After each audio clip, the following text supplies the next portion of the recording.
It's business as usual for Gainesville Medical Clinic that was raided more than a year ago. The chief medical officer has a clear medical license despite a lengthy federal investigation. A year ago, June, the FBI raided the clinic and confiscated all medical and billing records. TV 20's Chris Gilmore reports the doctor is asking now if she really did something wrong. Why is she still allowed to operate after all this time? But after having to restart nearly from the ground up with no charts or records, staff and patients are the ones clinic management says are suffering. I don't understand how anyone would expect you to practice medicine without charts.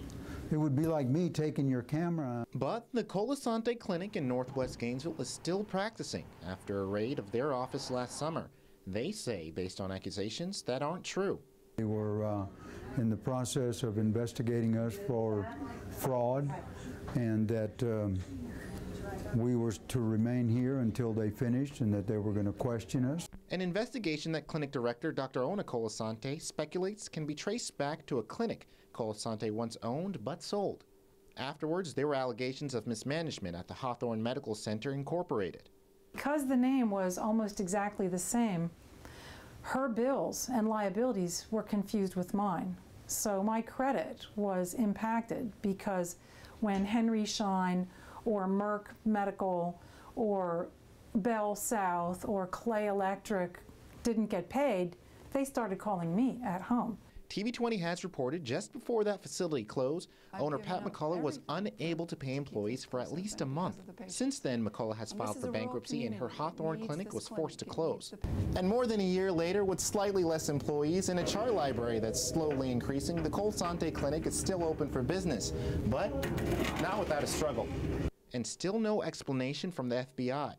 I've also been harmed by the silence, and my patients have been harmed. Several patients have had some very serious medical consequences as a result of our not having their charts on hand when they had critical health problems. Despite the uncertainty and risk of malpractice because of the missing records, many staff and patients have remained by Colasante's side. I had 30 years experience doing this. I can get a job somewhere else, but I believe in what we do in this practice and the level of care that we give. Colasante says after a 2-year investigation, she wants some answers and her charts back.